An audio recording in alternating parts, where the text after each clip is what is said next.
Welcome back. Thank you for staying with us.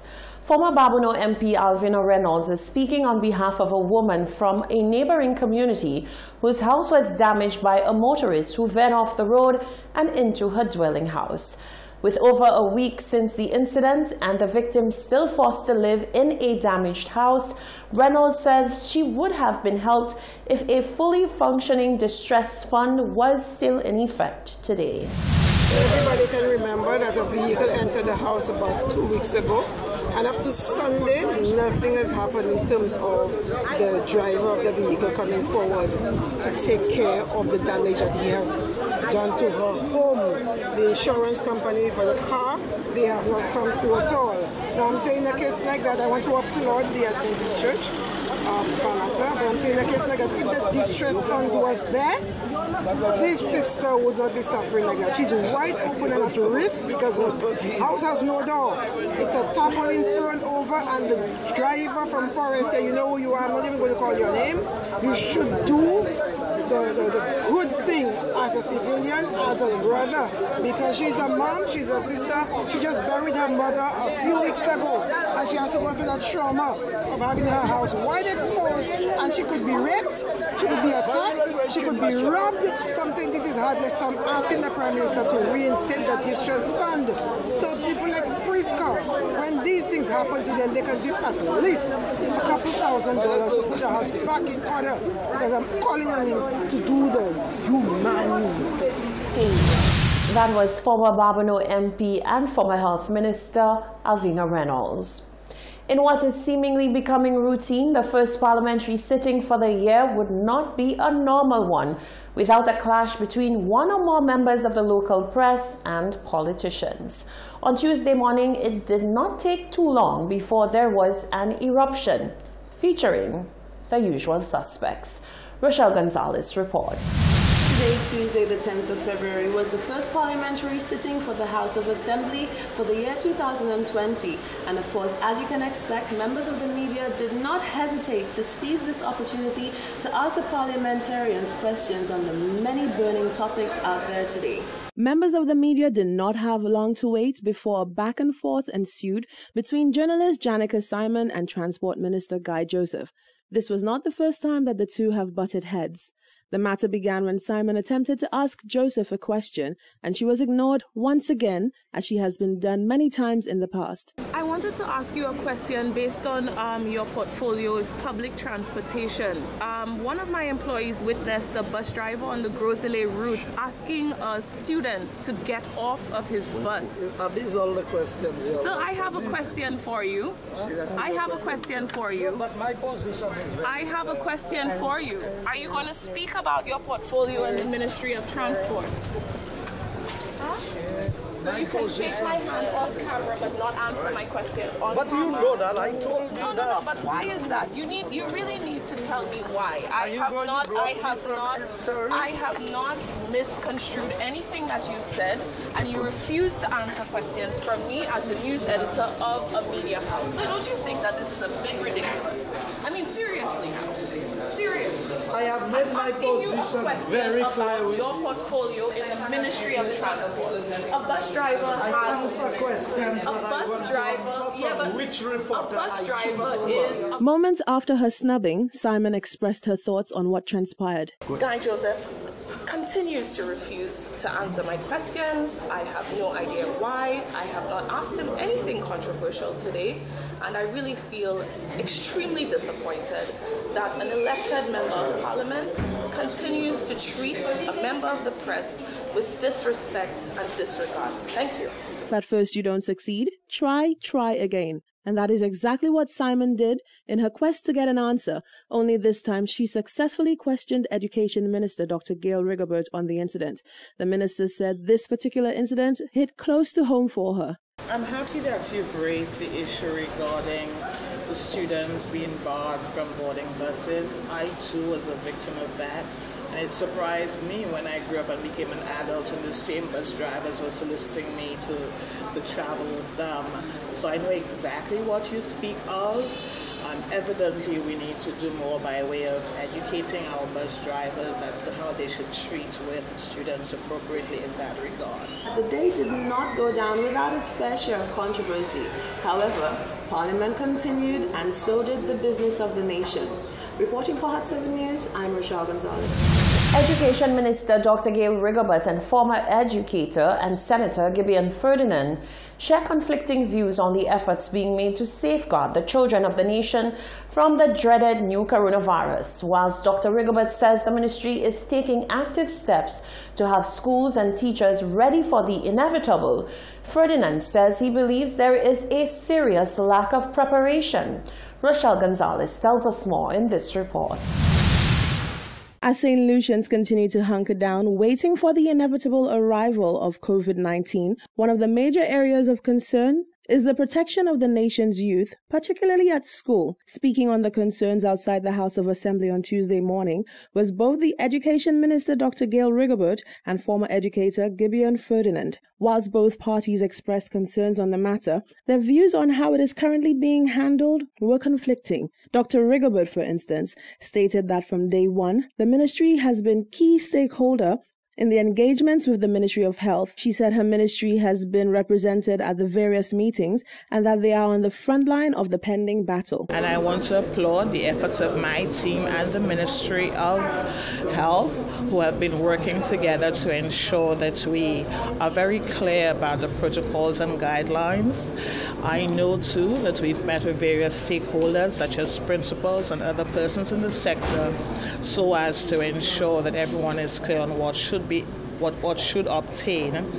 And as you know, and as we've been told by the Ministry of Health, preventative measures, and that is what we're emphasizing. When questioned on the same issue, Ferdinand had a different opinion to the ministers. When other Caribbean countries seem to have put things in place, Trinidad and Barbados and other countries, it looks like we're way behind, and I'm hoping that something will be done very soon, because it's a matter of time, really. We're hoping that it never gets to our shores, but I think we need to be more proactive and make sure that, especially schools, children need to be clear. They don't need to be listening to rumors. They need to know what exactly is happening, teachers, parents, and other stakeholders.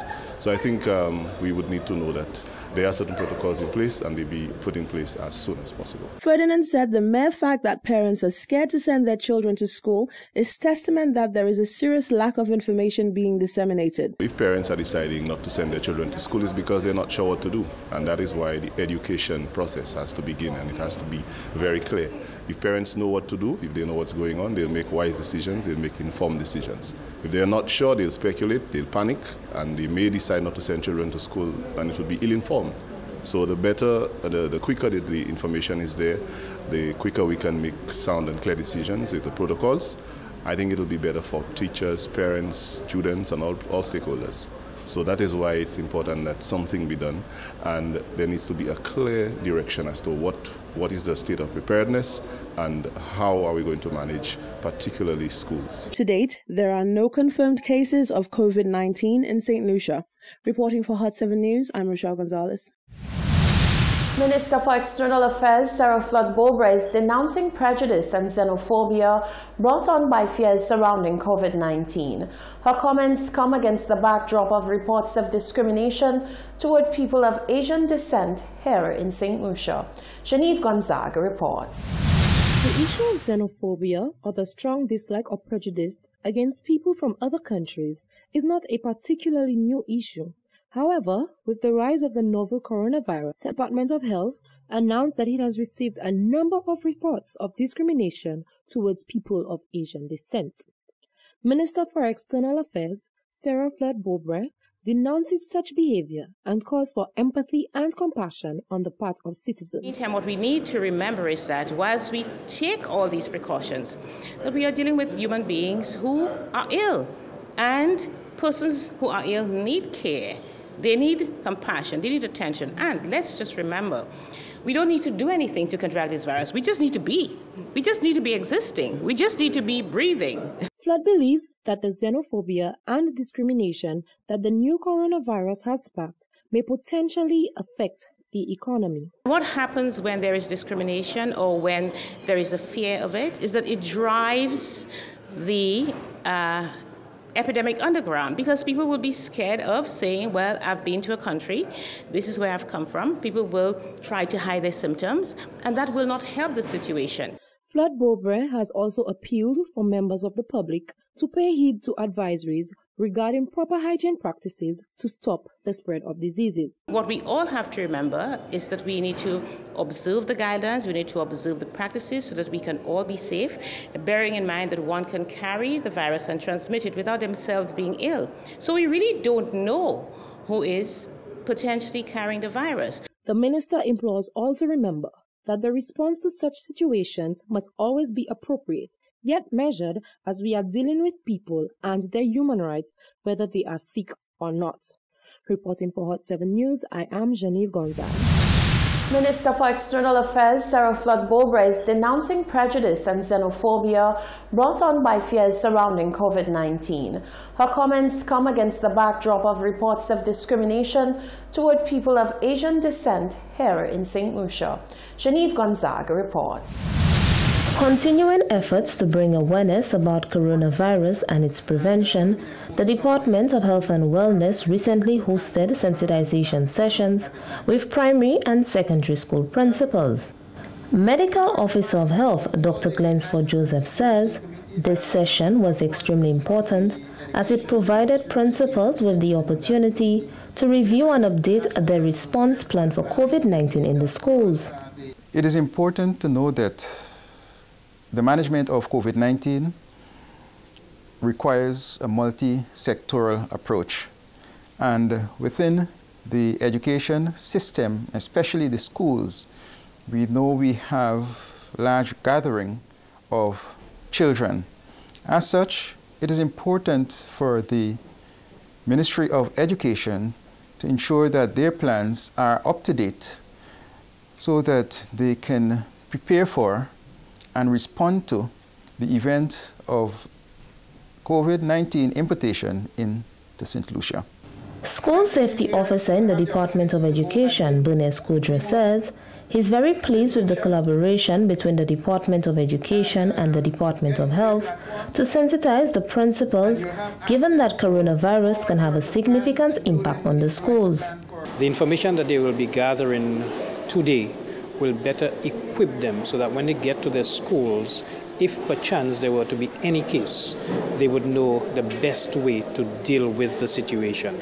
It is an ongoing partnership with the Ministry of Health as it relates to the coronavirus and health generally. So we're just strengthening our protocols at this point. The professionals from the ministry are here to impart the correct ways and the correct information to our principals so that when they get back to the school, they will be able to go back and give the teachers information that will, again, through their school safety plans, able to deal with any eventuality. Kodra says it is hoped that great focus will be placed on intensive health and hygiene exercises at the schools. We know children tend to play and put their hands in the mouth and all of those things. So we want to encourage the schools to continue emphasizing, educating the students on proper hygiene. Also that information will also be sent to the homes where that will be reinforced at the home level. So it is very, very important that the personal hygiene in particular, because that is the best way to prevent the spread of coronavirus. The Department of Health and Wellness appeals to all schools to heighten the promotion of good hygiene practices such as frequent hand washing and cough etiquette. Reporting from the Communications Unit of the Ministry of Health and Wellness, I am Fennel Neptune. This is the Hot 7 TV Nightly News. Stay with us. There's more coming up after the break.